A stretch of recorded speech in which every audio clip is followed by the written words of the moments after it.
Mulher milionária desaparecida há 9 meses é encontrada com seu bebê, e faz pedido de segurança chocante. Vitória Albuquerque, uma influente herdeira e empresária do setor farmacêutico, desapareceu sem deixar rastros no auge da fama, poucos dias após anunciar sua primeira gravidez. O caso mobilizou o país, manchetes diárias, investigações internacionais, teorias de conspiração, e nenhuma pista concreta. 9 meses depois, contra todas as previsões, Vitória é encontrada viva, com o bebê nos braços, em uma pequena comunidade rural a mais de 1.000 quilômetros de casa, sem documentos, sem celular, vivendo como uma pessoa comum. Ao ser localizada pela polícia, ela não pede socorro, nem exige retorno imediato. Seu único pedido choca até os agentes de segurança: não quero voltar, quero proteção, para ficar longe da minha própria família. Durante a investigação, uma trama perturbadora começa a se desenrolar: segredo sobre o Império Albuquerque, manipulação psicológica, e um plano cruel de controle sobre seu corpo e seu filho, arquitetado por figuras de alto poder, inclusive dentro da própria empresa. Vitória revela que fugiu não de um sequestro, mas de uma vida em cativeiro invisível, onde cada passo, decisão e pensamento eram monitorados. Enquanto a imprensa especula e os advogados tentam obrigá-la a retornar, uma freira que a acolheu durante os meses de fuga decide quebrar o silêncio. Ao lado dela, uma mendiga negra, que protegeu Vitória sem saber quem ela era, dá seu testemunho, e o país inteiro começa a enxergar a verdade por trás da fortuna. Agora, Vitória terá que lutar pela guarda do filho, por sua liberdade, e pela chance de recomeçar longe da elite que um dia a chamou de privilégio. A pergunta final ecoa nos tribunais e nas redes sociais: quem são os verdadeiros sequestradores? Quando a prisão é o próprio sobrenome? O Cativeiro Invisível. Capítulo 1. O vazio na Torre de Marfim e o eixo quebradou a cidade, um emaranhado vibrante de luzes e ambição. Sentiu o primeiro tremor de um enigma.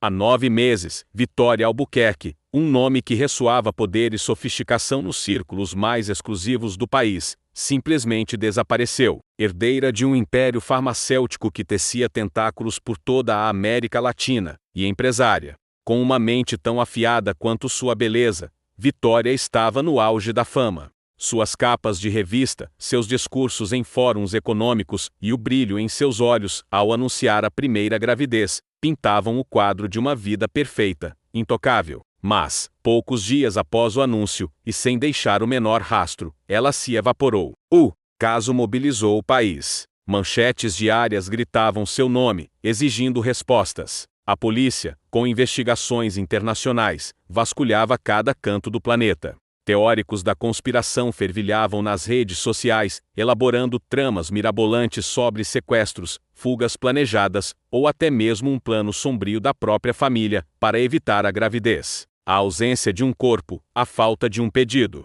de resgate, a inexistência de qualquer pista concreta, transformavam o desaparecimento de Vitória em um fantasma que assombrava a elite e o imaginário popular. Ricardo Dantas, o pai de Otávio, um magnata conhecido por sua influência, se a conexão com os roteiros anteriores estiver ativa, havia até mesmo oferecido uma recompensa milionária, mas o silêncio de Vitória era mais ensurdecedor do que qualquer clamor. Enquanto o país buscava em vão por Vitória na opulência das grandes cidades e nas teorias mais complexas, a verdade se escondia na simplicidade. O Império Albuquerque, erguido sobre as bases da saúde e do bem-estar, revelava-se um castelo de cristal, com um eixo quebrado, sustentado por segredos e manipulações. A Torre de Marfim onde Vitória vivia era, na verdade, uma prisão invisível. Uma teia de controle onde cada passo, decisão e pensamento eram monitorados. O silêncio do seu desaparecimento não era um mistério a ser resolvido pela polícia, mas um grito de liberdade. Um ato desesperado de uma mulher em cativeiro que buscava a própria alma. O destino, no entanto, reservava uma reviravolta que ninguém, nem mesmo os mais perspicazes detetives, poderiam prever. Capítulo 2. A paz no esconderijo e o choque do reencontro. 9 meses depois, o milagre que ninguém esperava aconteceu. Longe dos holofotes, a mais de 1.000 quilômetros de casa, em uma pequena comunidade rural esquecida nos confins do país, Vitória foi encontrada. Não em um cativeiro visível, não em um esconderijo de luxo, mas em uma cabana simples, sem documentos, sem celular, vivendo como uma pessoa comum, misturada aos ritmos lentos da natureza e à solidariedade de um povo que acolhera sem fazer perguntas. O cheiro de terra molhada e comida caseira substituía o perfume de grife e o ar-condicionado de seu antigo mundo. Em seus braços, um bebê recém-nascido, a prova viva de que a vida, apesar de tudo, havia florescido em sua mais pura forma. A descoberta foi feita por acaso, durante uma ronda rotineira de uma patrulha rural, alertada por um vizinho sobre uma mulher nova na área com um bebê. Ao ser localizada pela polícia, Vitória não demonstrou pânico. Seu olhar, antes atormentado pela fuga, agora irradiava uma paz serena que desarmou os agentes. Ela não pediu socorro, não exigiu um retorno imediato para sua vida de luxo, para seu império. Sua calma, diante da surpresa dos policiais, era enigmática. Ela, a herdeira que o país inteiro buscou, parecia feliz em sua simplicidade, em sua nova anonimidade. Seu único pedido chocou até os agentes de segurança, homens acostumados a cenas de desespero e crime. Com a voz suave, mas firme, e um brilho determinado nos olhos, Vitória disse: "Não quero voltar.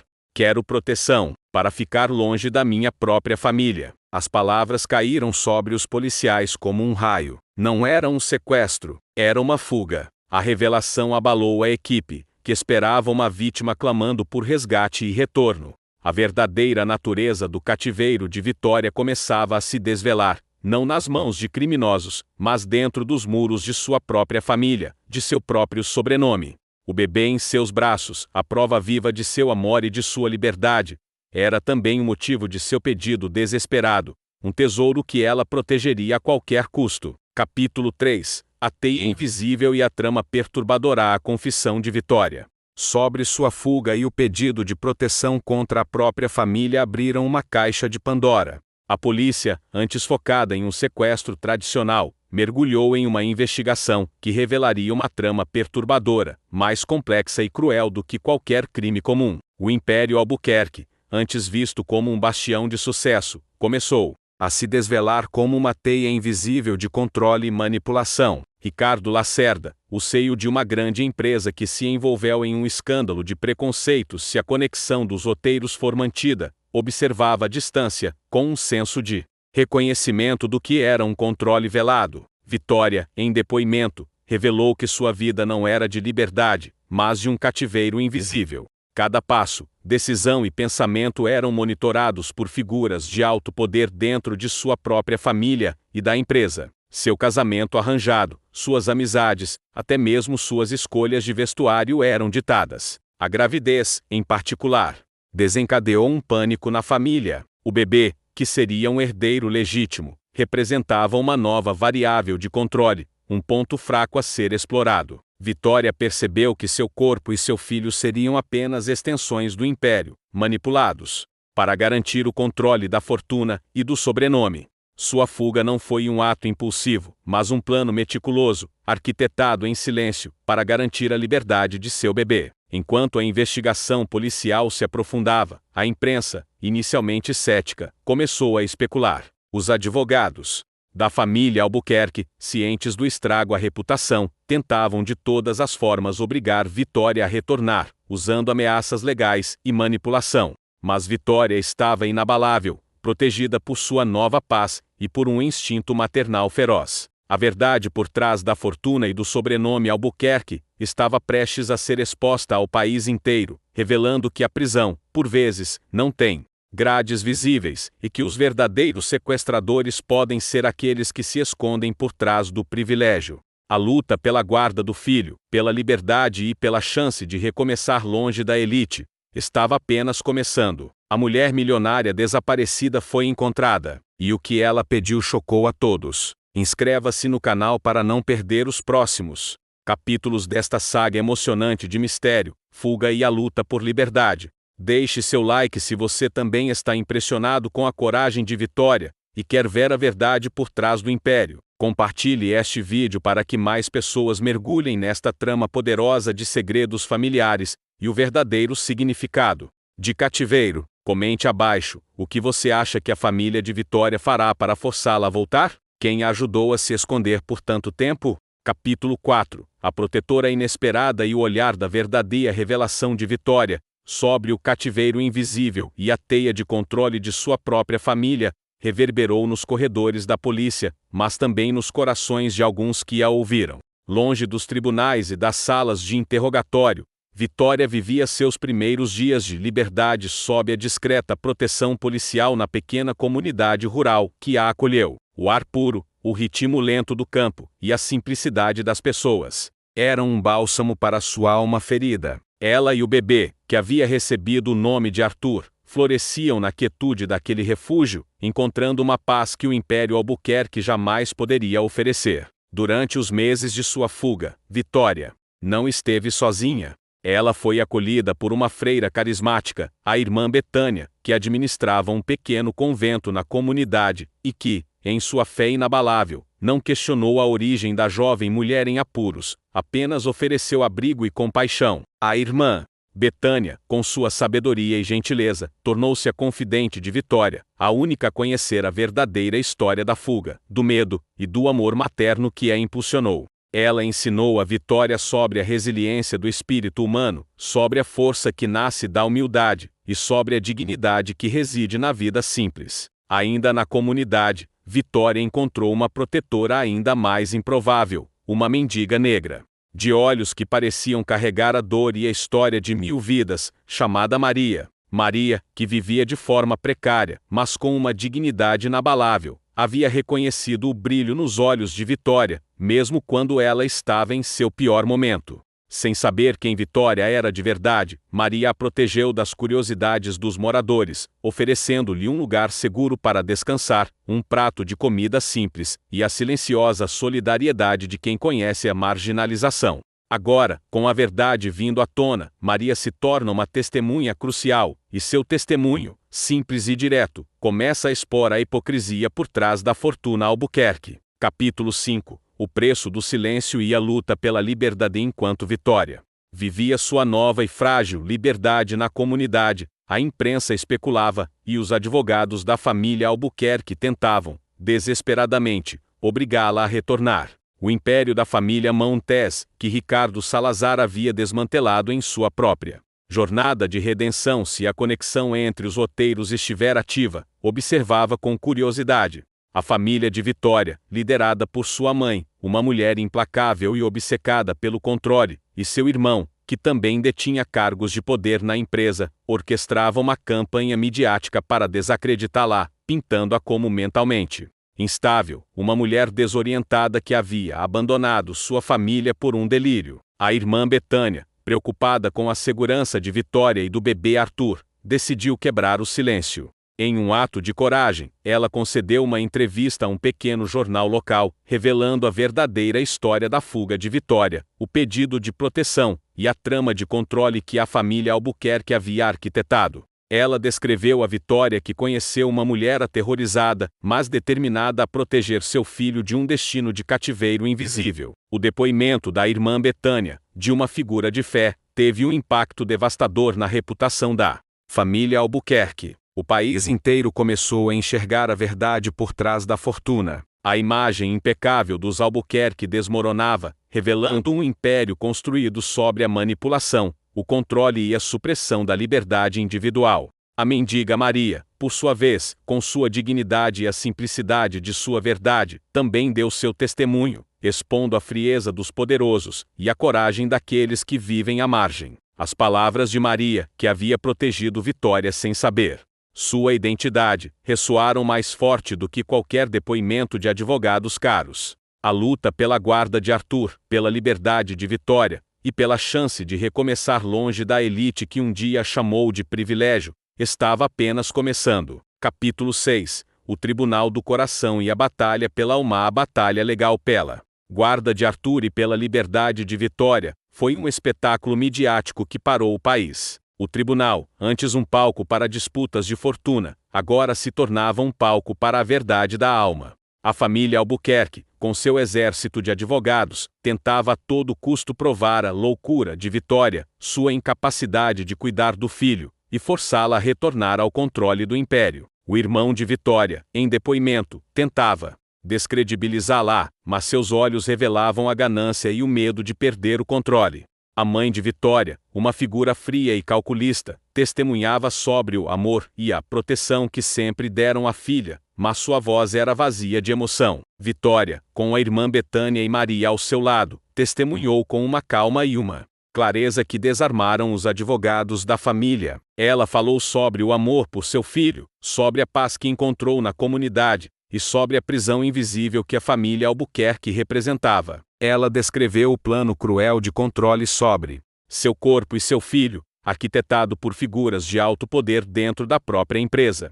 O seu depoimento foi um grito de liberdade, um manifesto contra a manipulação e a opressão. A irmã Betânia e Maria, com seus testemunhos simples e sinceros, validaram a história de Vitória, expondo a hipocrisia da elite e a dignidade dos esquecidos. A pergunta final ecoava nos tribunais e nas redes sociais: quem são os verdadeiros sequestradores? Quando a prisão é o próprio sobrenome, o julgamento não era apenas sobre a guarda de uma criança, era sobre a liberdade da alma, sobre o preço da verdade e o custo da dignidade. A sociedade estava dividida, mas a história de Vitória, a mulher que fugiu do luxo para encontrar a verdadeira liberdade, estava tocando milhões de corações, inspirando uma reflexão sobre o que realmente significa ser livre e o que se está disposto a sacrificar por isso. Vitória Albuquerque foi encontrada, e seu pedido chocou o país. A verdade sobre sua família está vindo à tona.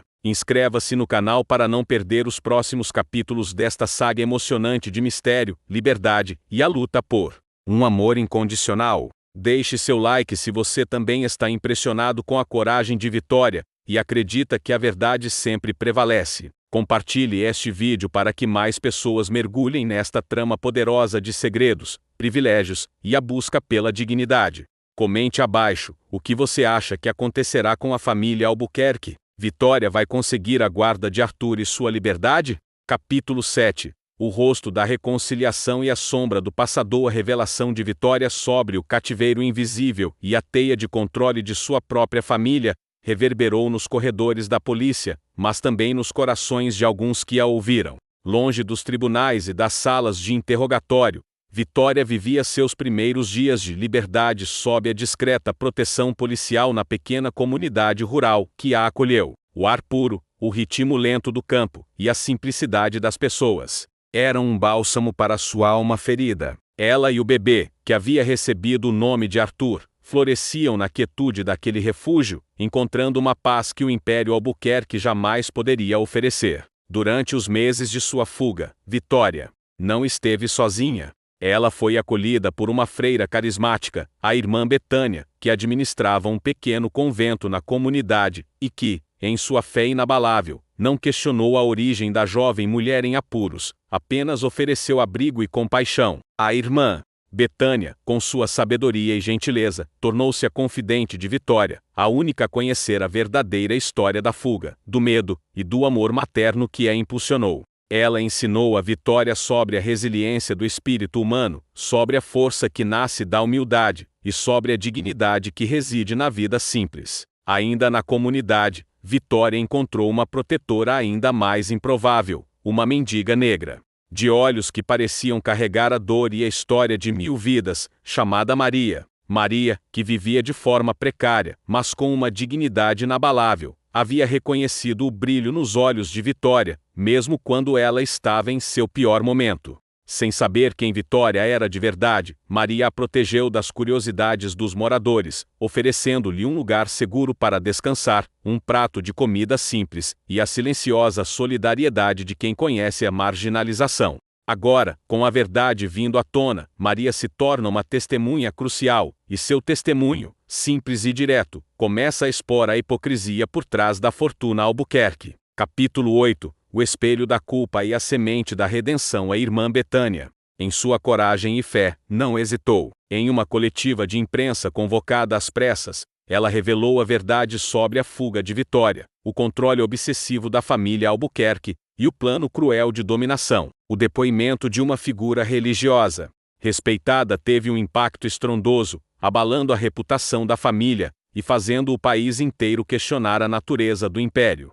O testemunho de Maria, a mendiga, embora mais simples, carregava uma autenticidade que tocou o coração do público, humanizando Vitória e sua luta. Enquanto a mídia fervorosamente investigava o caso, Vitória, sob a orientação da irmã Betânia, começou a confrontar suas próprias feridas. Longe do brilho da fama, ela revisava seu passado, a pressão para manter a imagem perfeita, os casamentos arranjados, as decisões tomadas por interesse, não por amor. Ela percebeu que, de certa forma, sempre viveu em um cativeiro invisível, mesmo antes da gravidez. A maternidade e a necessidade de proteger Arthur, seu filho, havia sido a sua verdadeira libertação. A Fundação Albuquerque, a joia da coroa da família, começou a ser alvo de investigações. Ricardo Lacerda, o sei o que, em outro roteiro, enfrentou seus próprios demônios e preconceitos. Se a conexão for mantida, observava com um senso de reconhecimento o desenrolar da trama, vendo paralelos com sua própria jornada de poder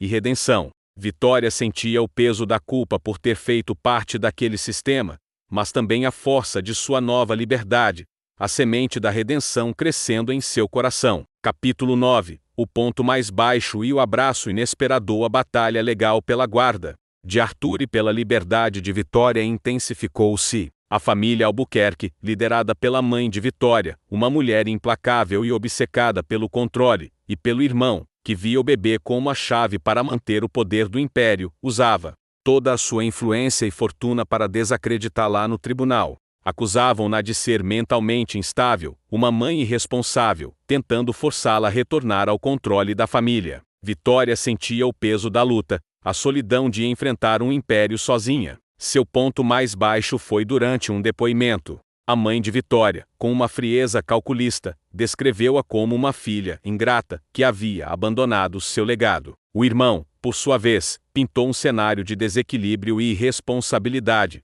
tentando tirar Arthur dela. Vitória sentiu-se esmagada, as palavras como punhais em sua alma. Ela viu a extensão da crueldade e do controle invisível que a cercava desde o nascimento. As lágrimas escorreram, não de fraqueza, mas de uma dor profunda, de uma vida inteira de manipulação. No auge de sua dor, durante um recesso do julgamento, uma figura silenciosa se aproximou de Vitória. Era Maria, a mendiga. Ela não disse nada, apenas estendeu a mão e abraçou Vitória com uma força que transcendeu as palavras e as classes sociais. O abraço de Maria, uma mulher que não tinha nada, mas transbordava a humanidade, foi o quebrado de Ricardo aqui, deveria ser Vitória, corrigindo a referência tanto precisava. Aquele abraço foi o perdão que a facilitava e o início de sua verdadeira redenção. Foi o ponto mais baixo de sua vida, onde ela perdeu tudo, mas também onde ela ganhou o que o dinheiro nunca poderia comprar, a família e a paz de sua alma. Capítulo 10. O sacrifício público e o início da reparação. Abraço de Maria foi o divisor de águas para a Vitória. Ela havia perdido seu império, sua reputação, a vida que ela conhecia, mas havia ganhado a paz de uma alma que começava a se curar.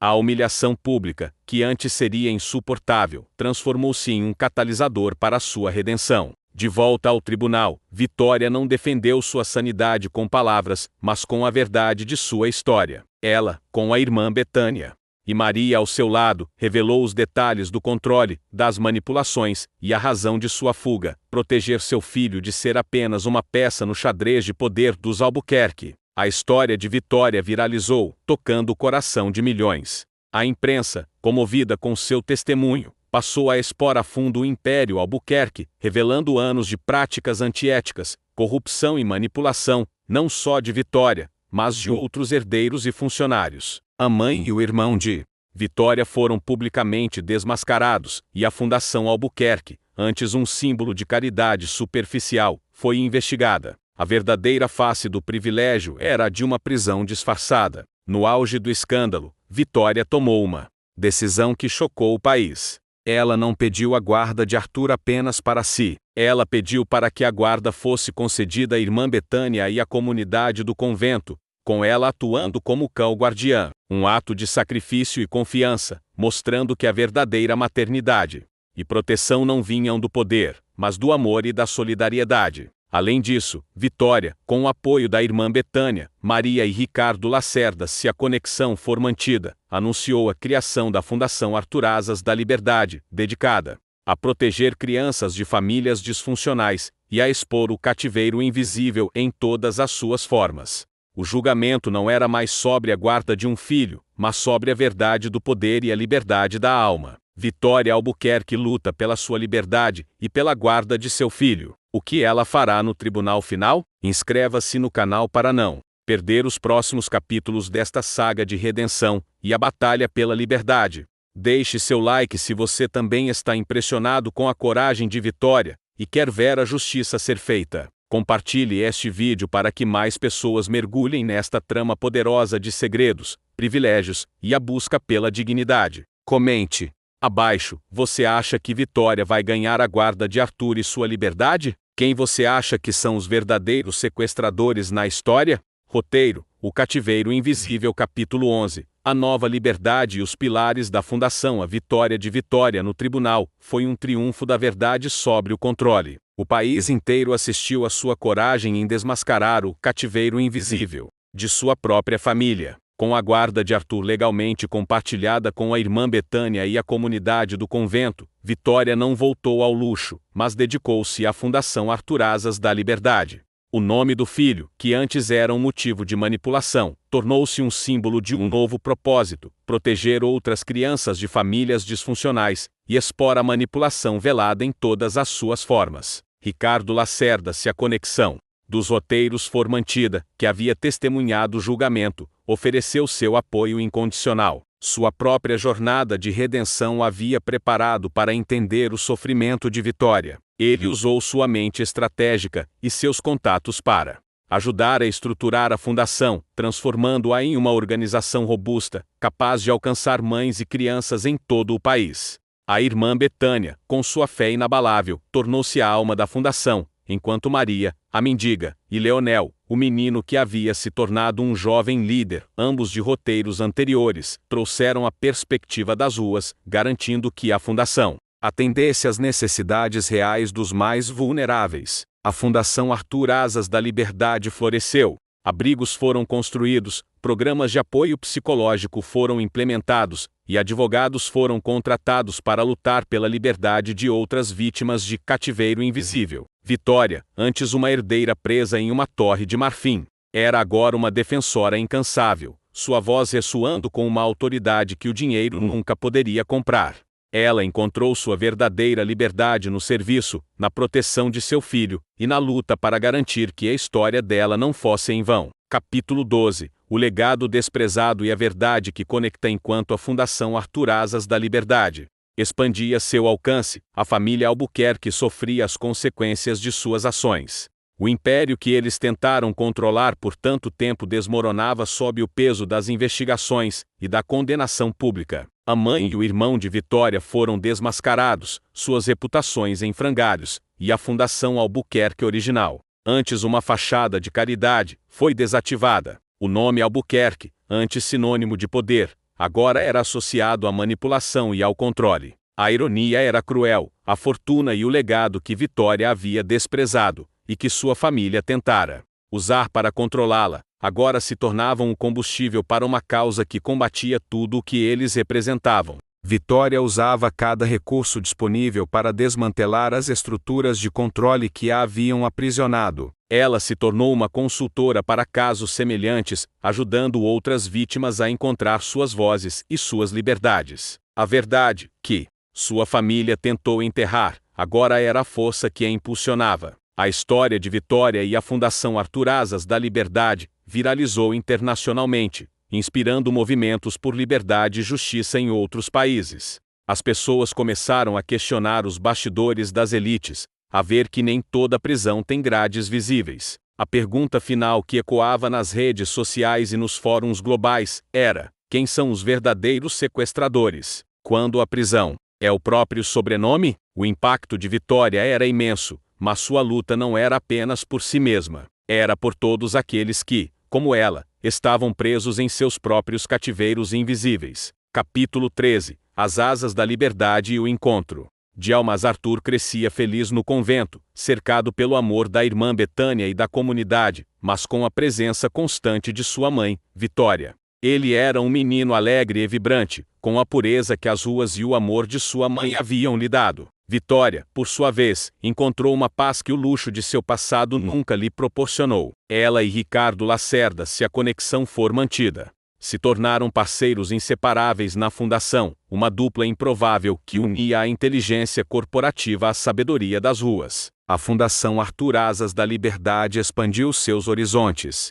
Além dos abrigos e da luta legal, ela investiu em programas educacionais e de conscientização, ensinando jovens sobre os perigos da manipulação psicológica e a importância da autonomia. Vitória tornou-se uma palestrante inspiradora, sua voz ecoando em universidades e em comunidades carentes, compartilhando sua história e empoderando outros a buscarem suas próprias asas da liberdade. A Freira Maria e o mendigo Jonas, personagens de roteiros anteriores, tornaram-se conselheiros honorários da Fundação, sua sabedoria, um guia precioso. O encontro mais emocionante de Vitória foi com Jonas, o mendigo que havia entregado sua única refeição a Ricardo em lágrimas, se a conexão for mantida. Jonas, com sua serenidade, olhou para Vitória e disse: "Você é a prova de que a liberdade é uma escolha, não um privilégio." As palavras dele, simples, mas profundas, tocaram a alma de Vitória. Ela percebeu que sua jornada não era apenas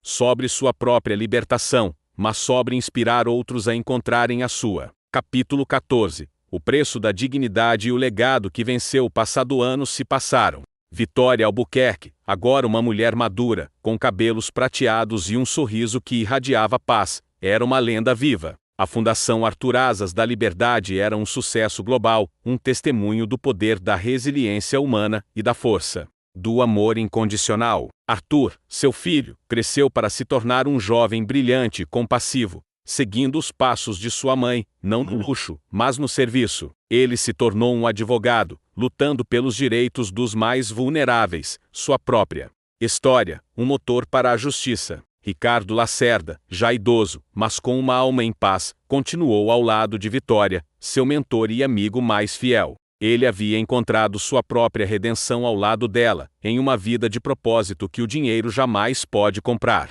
A empresa de Ricardo, agora liderada por uma nova geração de executivos, se tornou um modelo de ética e responsabilidade social, honrando o legado de Vitória e a visão de um mundo mais justo. A história termina com Vitória e Arthur em um cemitério tranquilo. Não é o cemitério de luxo dos Albuquerque, mas um campo verdejante onde os mais simples repousam. A lápide de Vitória, simples e sem sobrenome, leva apenas a inscrição: "Aqui jaz Vitória livre." Ao lado, uma pequena lápide com o nome de sua irmã, Lara, se a conexão for mantida, que um dia foi um fantasma em sua memória. Vitória fecha os olhos, sentindo o vento suave. Ela havia perdido tudo material, mas havia ganhado sua alma, seu filho, e um propósito que transcendia qualquer fortuna. A pergunta final que ecoou nos tribunais e nas redes sociais: quem são os verdadeiros sequestradores? Quando a prisão é o próprio sobrenome? Havia sido respondida por sua vida. Capítulo 15. O eco infinito da liberdade e a vida de Vitória não terminou com o silêncio no cemitério. Seu legado se tornou eterno. A Fundação Arthur Asas da Liberdade cresceu exponencialmente, transformando-se em uma organização global, com impacto em todos os continentes. A visão de Vitória, de um mundo onde a liberdade prevalece sobre o controle, se enraizou em inúmeras vidas. Arthur, seu filho, se uniu a outros jovens talentos da Fundação, criando uma rede global de ativistas e defensores que usavam suas histórias para denunciar injustiças e promover a autonomia. Ricardo Lacerda, mesmo após sua partida, foi lembrado como o homem que teve a coragem de enxergar além do seu mundo de privilégios e mudar o curso de sua vida, deixando um testamento de humildade e transformação. Sua história, junto à de Vitória, tornou-se um estudo de caso em escolas de negócios e em seminários sobre ética e liderança, inspirando uma nova geração de líderes que valorizam a liberdade humana acima de qualquer benefício. A última cena do roteiro é um voo de drone sobre um vasto campo de flores selvagens, onde crianças de diferentes etnias e origens brincam livremente, suas risadas ecoando ao vento. Não há cercas, não há mansões, apenas a vastidão da liberdade. O drone se aproxima de uma colina, onde uma pequena placa de madeira, quase escondida entre as flores, leva a inscrição: Asas da Liberdade. O eco da pergunta: quem são os verdadeiros sequestradores? Quando a prisão é o próprio sobrenome? Não é mais uma acusação, mas um cântico de esperança, um lembrete constante de que a dignidade e a liberdade residem em cada ser humano, esperando apenas por uma chance de voar. A história de Vitória é um legado infinito, um testamento do poder transformador de um simples ato de coragem e da liberdade que cura. Chegamos ao fim desta emocionante jornada de liberdade e redenção. Se você foi tocado pela história de Vitória e Arthur, inscreva-se no canal para não perder nenhuma de nossas histórias inspiradoras sobre superação e o verdadeiro valor da liberdade. Deixe seu like se você acredita no poder da dignidade humana e na capacidade de voar além das prisões invisíveis. Compartilhe este vídeo para espalhar essa mensagem de esperança e mostrar que é possível encontrar a liberdade, mesmo nos maiores desafios. Comente abaixo qual foi a sua parte favorita da jornada de Vitória. Que lição você leva para a sua vida sobre o cativeiro invisível?